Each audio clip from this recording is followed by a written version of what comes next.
All right. Test, test, Test. test, test.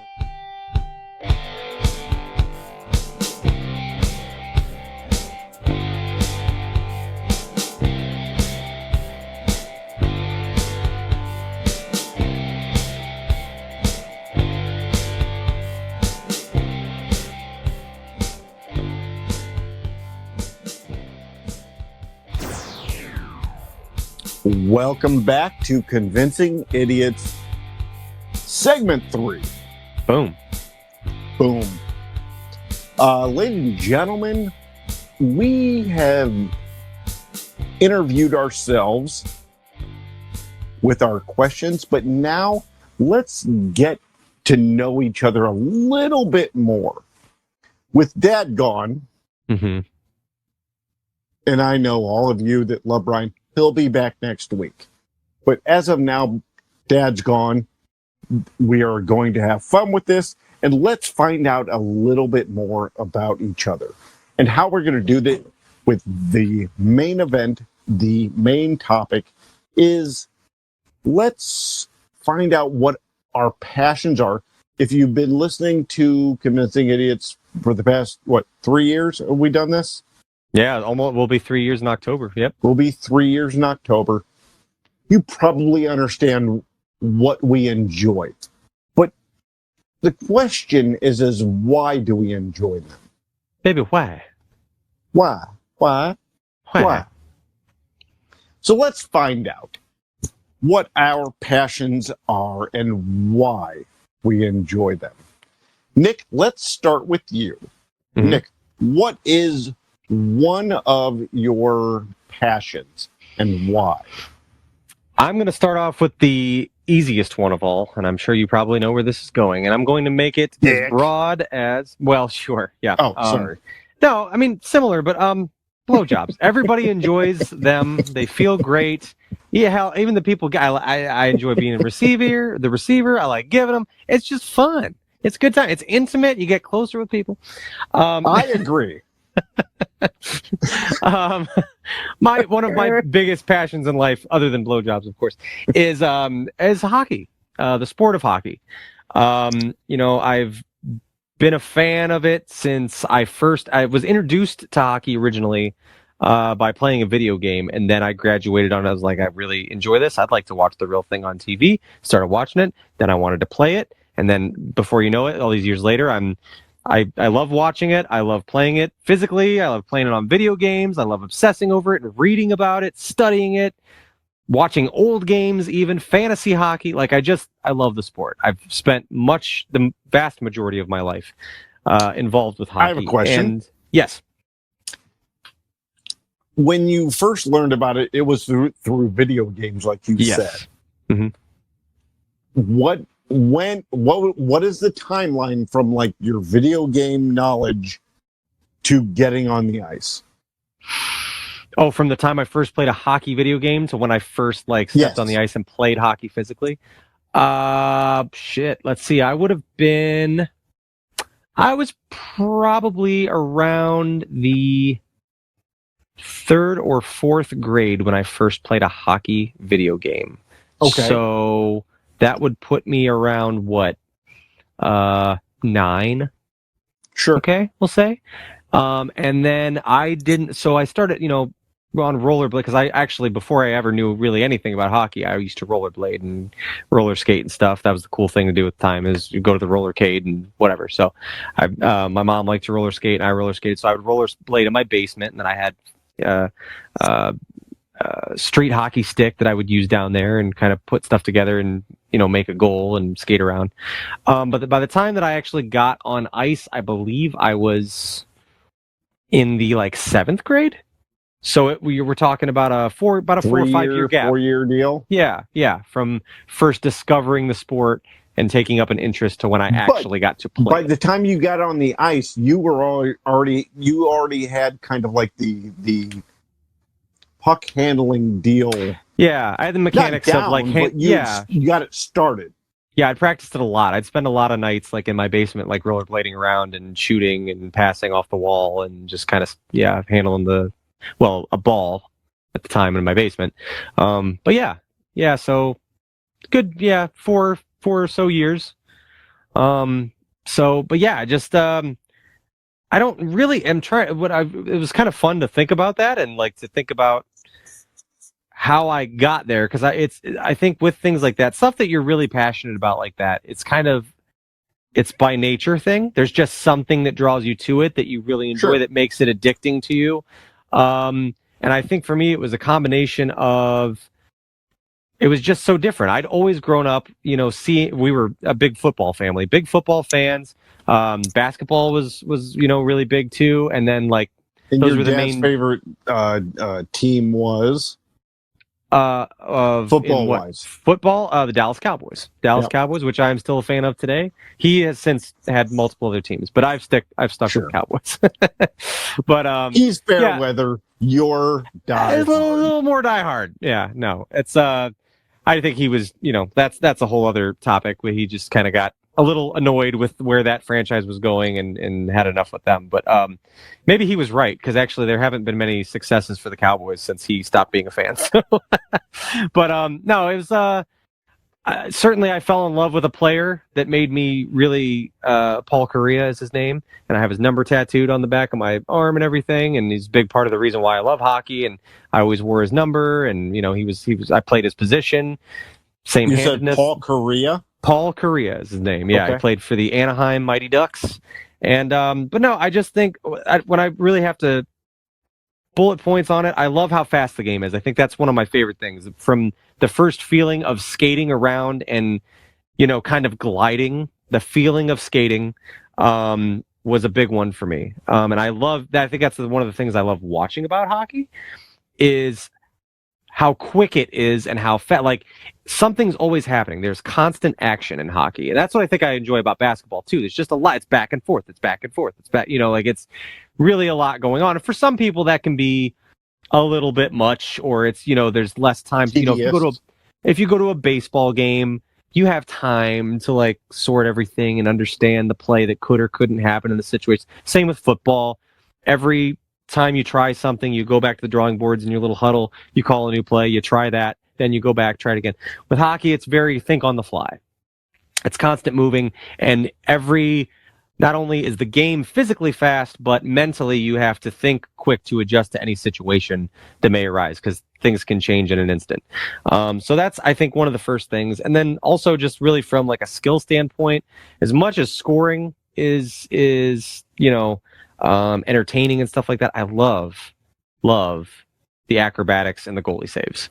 Like I love some of these insane, like, you got to understand some of these pucks are coming off of sticks at over 100 miles an hour, some of these slap shots. Sure. And a goalie can like glove it, like grab it out of the air before it gets by them. Like it's just, that is insane to me because that's, one position, all the years I've played hockey, I've never once, nor have I ever even been tempted to put on goalie pads. I can't imagine like what it must be like to be a goalie, and it's so impressive to me, like what they're able to do. To me, that seems like if I were ever to get out there and fuck around, I would want to be the goalie. Yeah. You have all these pads to, if something's coming at you that fast, yeah, you'll feel it, but it ain't going to hurt you. Right. And just the idea, like, you're involved in, like, the actual gamut of the game. Yeah, right.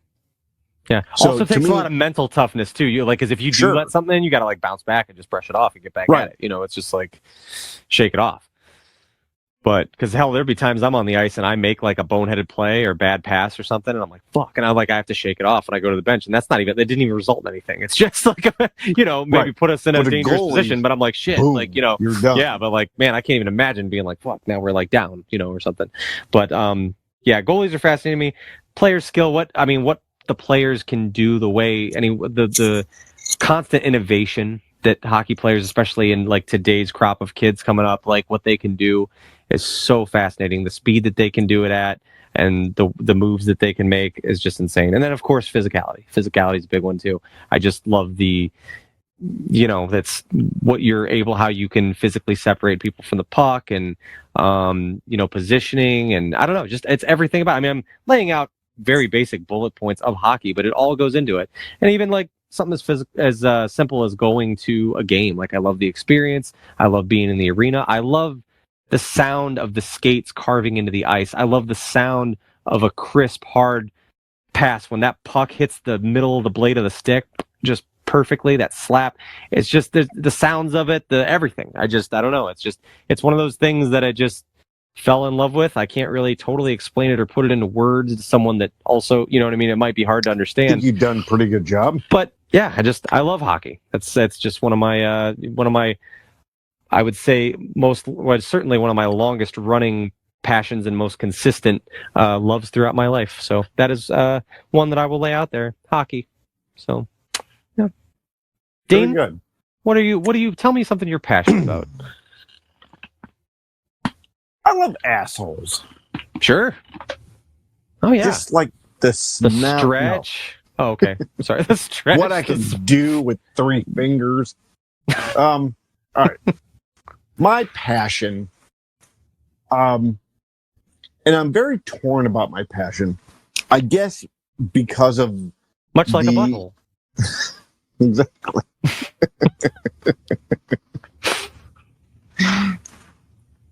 I'm torn about my passion because of the inclinations to it. I guess it's now different than what it used to be, but my passion, one of my passions, is professional wrestling. Mm-hmm. It started when I was a kid. I don't remember the first pay-per-view I saw. But I remember it's just always been in my life. Me and my brother were just fanatical about it as children. And we had the action figures, we had the rings and all that, and so we would play that. It would be even to the point, Nick.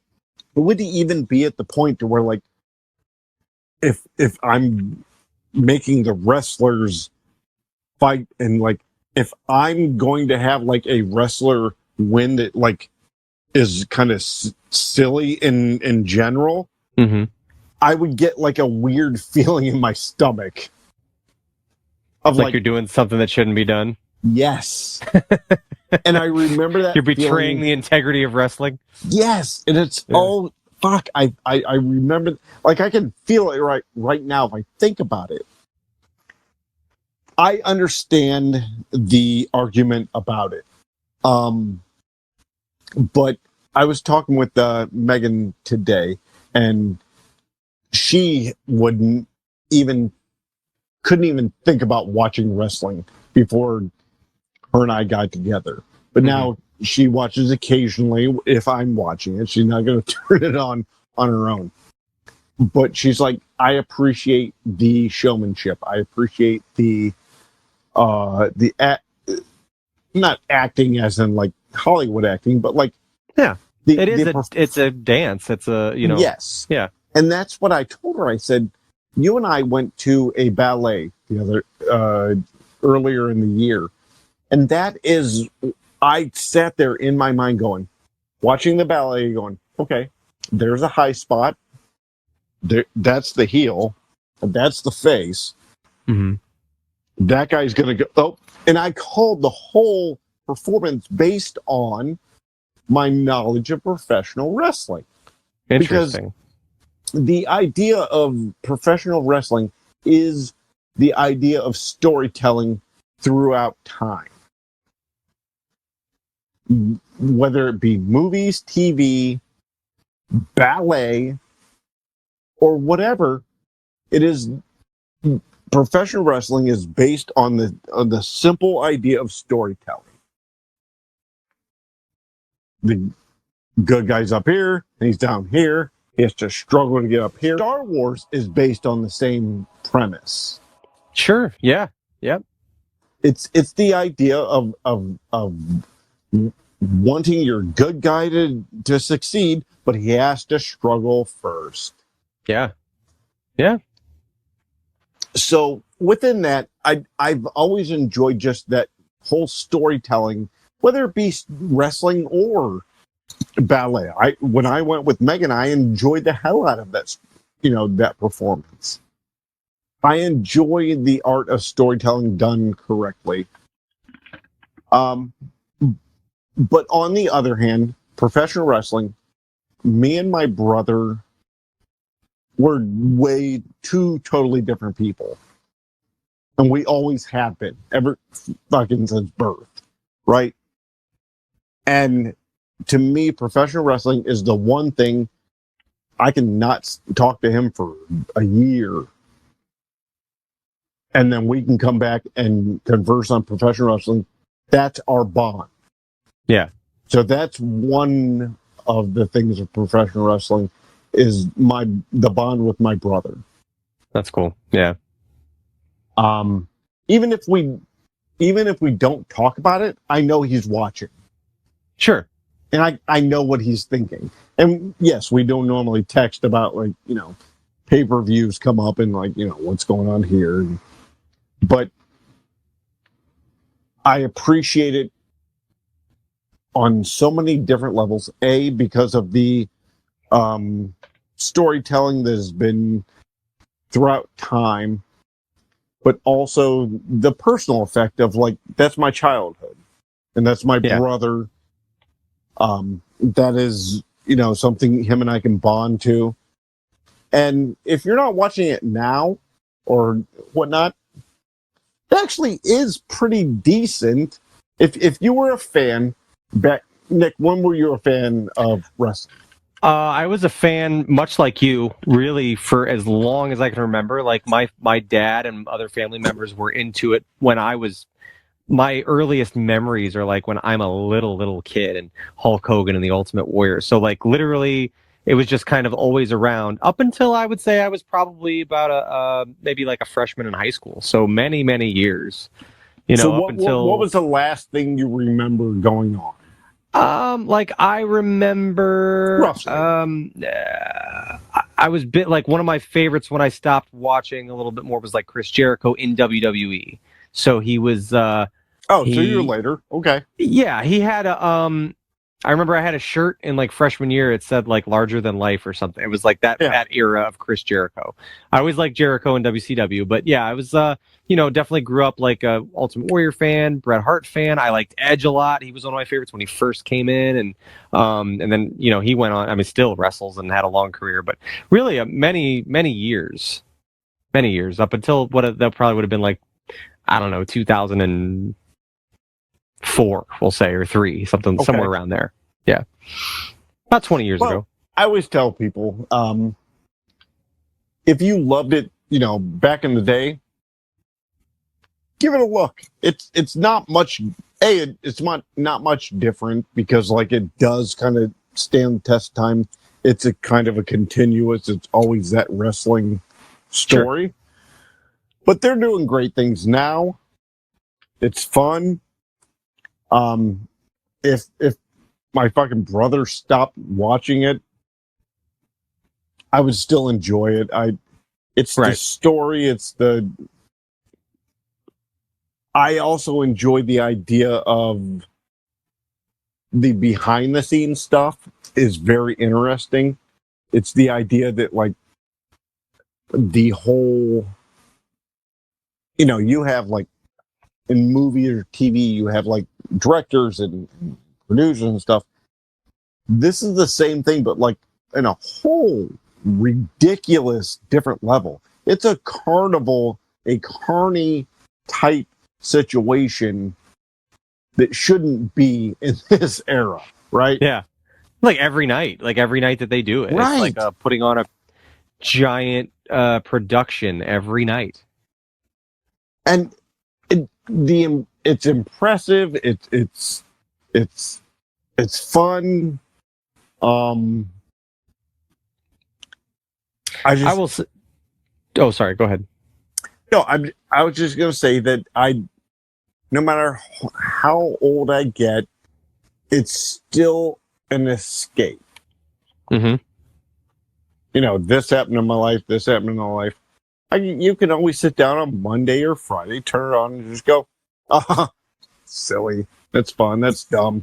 and Right. just enjoy what's going on, Yeah. just as any other TV show. And what my last thing I'll say about this is what upsets me the most is when somebody goes, that shit's fake, right?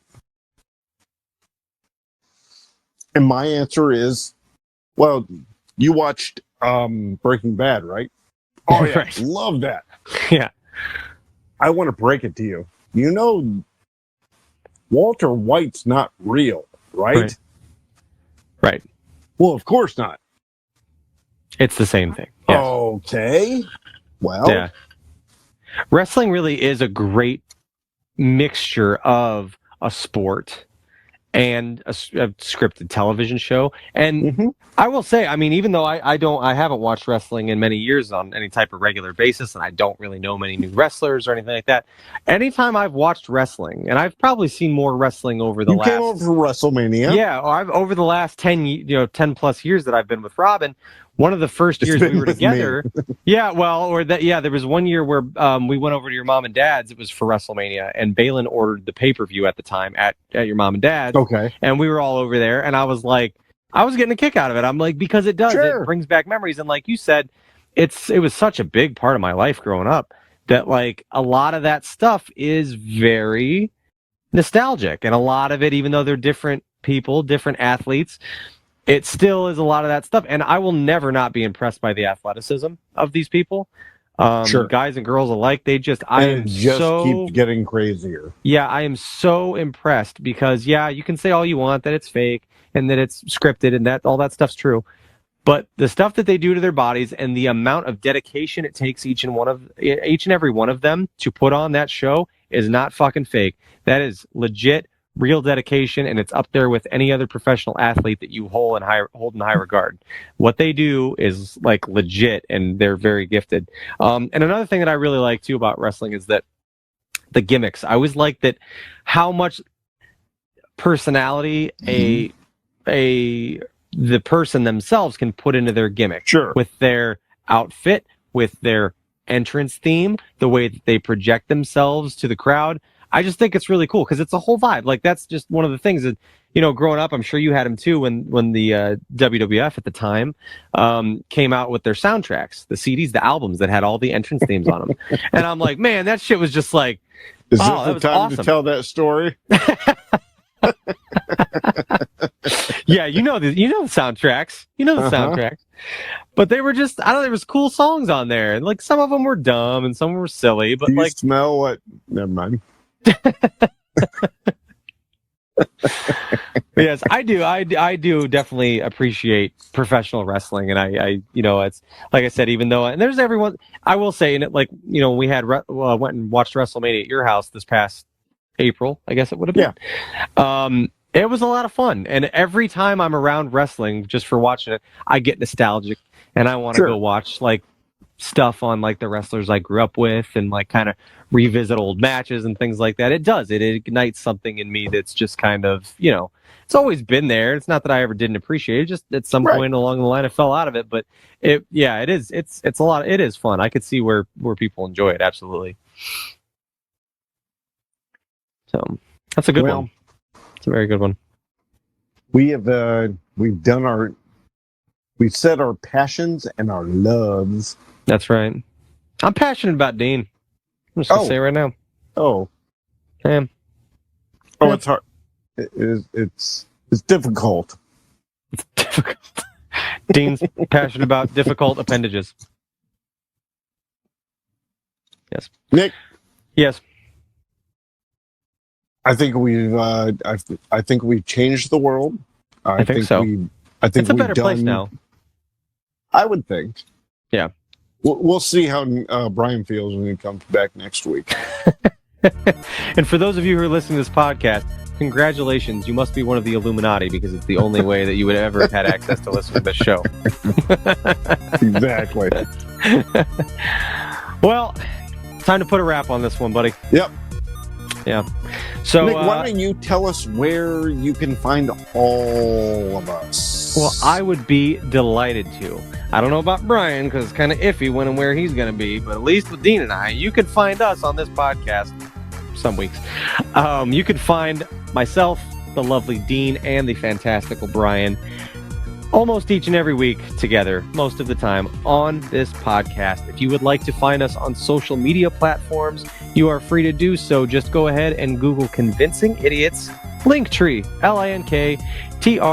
You're going to find all our social media accounts, as well as where this podcast can be found each and every week. All that information and so much more is available on our website. That's convincingidiots.wordpress.com. So, for yet another chapter of Convincing Idiots, I am a millennial, and my name is Nick. Oh, I'm Zennial Dean. Have we ignited a fiery passion in you to come join us once again next week for Convincing Idiots? I guess we'll have to find out. Hey everybody, Gen X Brian with Millennial Nick and Zennial Dean. We need more people besides Nick's mom watching us. Give us a like and subscribe.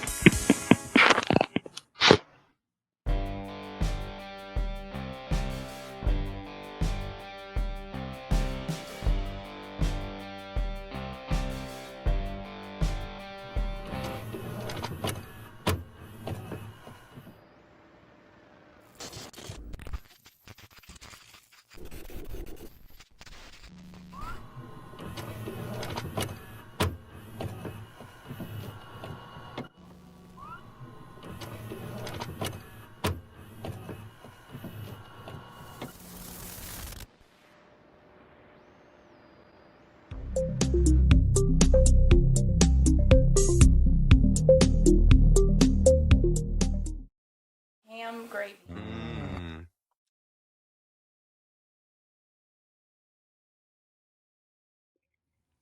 Yes, sir. So how do we do this for like the other things? Does he stop recording and then start Hold on. recording again for intro and promo? I don't know, actually. Or does Can he we just... pause this? Hold on. Let me try to pause this. We're doing another. No, he didn't. He never does another link. No. So he either... All right, go ahead. Okay. Oh, we're at only... Edit. All right. Test. Test. You are wrong. I am wrong. You are wrong because you were an idiot. Mm-hmm. And that's why we have convinced you successfully that you are wrong. Unfortunately, you don't have to convince me. But you didn't at first, and now he does. Now he's convinced. So I'm now convinced Right. I'm an idiot. Perfect. Let's see what it that's the sounds intro, like. I think. I like it.